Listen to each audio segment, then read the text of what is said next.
হাওড়া লোকসভা কেন্দ্রে একদিকে তৃণমূলের হয়ে লড়ছেন প্রাক্তন ফুটবলার প্রসূন বন্দ্যোপাধ্যায়, অন্যদিকে বিজেপি প্রার্থী ডাক্তার রথীন চক্রবর্তী। বামেদের হয়ে লড়াই করছেন আইনজীবী সব্যসাচী চট্টোপাধ্যায়। ত্রিমুখী লড়াইয়ে 100% আশাবাদী বিজেপি প্রার্থী ডাক্তার রথীন চক্রবর্তী। তার মন্তব্য, প্রসূন বন্দ্যোপাধ্যায় হাওড়ার বাসিন্দার কাছে ফরেনার। আসন্ন লোকসভা নির্বাচন, আর সেই নির্বাচনকে সামনে রেখে সমস্ত রাজনৈতিক দলের প্রার্থীরা তারা তাদের মতন করে নিবিড় জনসংযোগ করছেন। আর আমরা রয়েছি হাওড়া লোকসভা কেন্দ্রের বিজেপি প্রার্থী বিশিষ্ট চিকিৎসক ডক্টর রথীন চক্রবর্তীর সঙ্গে। রথীন, আপনাকে আর প্লাস নিউজে স্বাগত জানাই। প্রচার পর্বের সবে প্রাথমিক পর্ব শুরু হয়েছে, হাওড়া অনেকটা পরের দিকে ভোট রয়েছে, মানুষের রেসপন্স কেমন দেখছেন? আমি জানাতে চাই যে হাওড়ার ভূমিপুত্র হিসেবে আমি সামান্যই প্রচার শুরু করতে পেরেছি এই মুহূর্তে, কিন্তু এরই মধ্যে যেভাবে মানুষ এগিয়ে এসে তাদের ভালোবাসা আশীর্বাদ আমাকে জানাচ্ছেন সেটা অভূতপূর্ব, এবং আমি মনে করি এই আশীর্বাদ মাথায় নিয়ে এগোতে পারলে আমরা আগামী দিনে একটা অত্যন্ত সাফল্যের সুন্দর জায়গায় পৌঁছতে পারব। শাসক দল তৃণমূল কংগ্রেস, তাদের পক্ষ থেকে দাঁড়িয়েছেন আবার প্রসূন ব্যানার্জি। যদিও তার দাঁড়ানো নিয়ে প্রথম থেকেই তৃণমূলের অন্দরে একটা গোষ্ঠীদ্বন্দ্ব বলুন শুরু হয়েছিল, এমনকি খোদ মুখ্যমন্ত্রীর ভাই তিনি অপোজ করেছিলেন প্রসূন ব্যানার্জির দাঁড়ানো নিয়ে, কিন্তু তিনি এখানকার সিটিং সাংসদ, জিতে এসেছেন। ফলে রাজনৈতিকভাবে তার সঙ্গে আপনার লড়াইটা কেমন হবে মনে করছেন? দেখুন, তিনি এখানেতে সাংসদ অনেক দিন ধরে রয়েছেন, কিন্তু দুর্ভাগ্যের বিষয় তিনি এতদিন ধরে সাংসদ থাকা সত্ত্বেও হাওড়াকে তিনি ভালোবাসতে পারলেন না, এবং হাওড়ায় তিনি ফরেনার হিসেবেই থেকে গেলেন। এবং যার জন্যে হাওড়ায় আমরা এটাই লক্ষ্য করলাম যে যখন নির্বাচন আসে তিনি জেগে ওঠেন, কয়েকটি মুষ্টিমেয় গোষ্ঠীর কাছে তিনি পৌঁছন।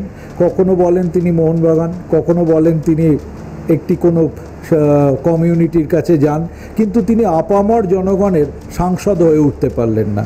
এটাই হচ্ছে হাওড়াবাসীর পক্ষে আমরা বলবো এটা একটা দুর্ভাগ্যের বিষয়।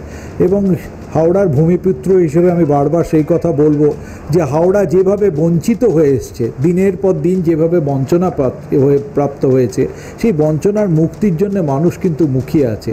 এখানে নবান্ন এসছে, কিন্তু এখানে হাওড়াকে কিচ্ছু দেওয়া হয়নি। হাওড়া একটা জঞ্জাল নগরীতে পরিণত হয়েছে।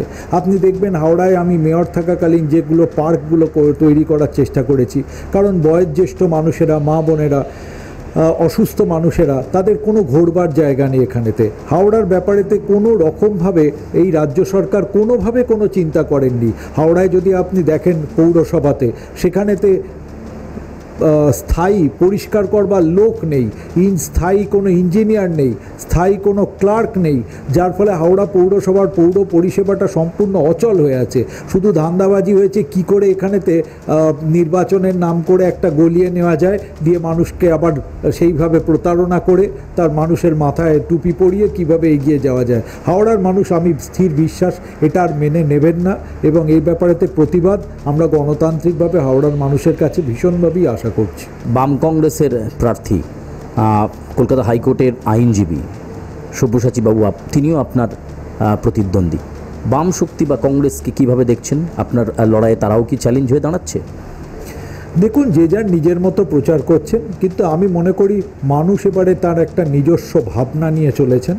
কে কোথা দিয়ে কোন কর্নার থেকে উঁকি মারছেন সেটা আমার দেখার বিষয় নয়। এবারে মানুষ একদম তার নিজস্ব আদর্শের পথ ধরে চলেছেন।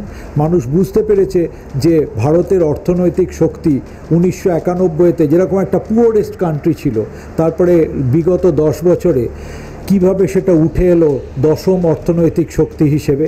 এখন সেটা আমরা 5 পেরিয়ে 3 নম্বর অর্থনৈতিক শক্তির দিকে এগিয়ে যাচ্ছে, অর্থাৎ বিকশিত ভারতের দিকে। কিভাবে আমরা ভারতে বিকশিত হয়েছে এবং তার যে বুলেট ট্রেন চলছে সেটাতে আমরা সংযুক্ত কিভাবে হব, হাওড়াতে কিভাবে তার বগিটাকে আমরা সংযুক্ত করতে পারবো, সেই ভাবনায় মানুষ কিন্তু নিজেদেরকে রেখে দিয়েছে। আমরা যখন আপনার চেম্বারের দিকে এগোচ্ছিলাম, দেখছিলাম প্রচুর মানুষ ঘণ্টাখানেক অপেক্ষা করছিলাম, তারা অপেক্ষা করছে এবং আপনি কাউকে ফেরান না, মানে যতক্ষণ পর্যন্ত রোগী থাকে আপনি দেখার চেষ্টা করেন। নির্বাচনী ফলাফল যাই হোক না কেন, মানুষের পাশে থাকবেন?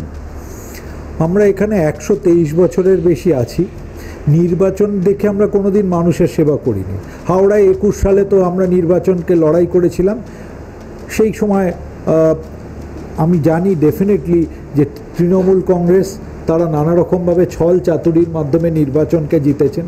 কিন্তু আমরা 1921 সালেই বলুন বা তার আগেই বলুন, যখন মেয়র ছিলাম তার আগেই হোক, আমাদের পুরো পরিবার মানুষের সেবার জন্য ব্যাপৃত থেকেছে। আমি একটা দিনও এখানেতে বাদ দিইনি যেখানে মানুষের সেবা করার থেকে দূরে সরে গেছি। কিন্তু আপনি যদি আমাদের কম্পেয়ার করেন, যারা আমার সঙ্গে প্রতিদ্বন্দ্বিতা করতে এসছেন তারা কিন্তু সেভাবে মানুষের পাশে কোনো দিন থাকেননি।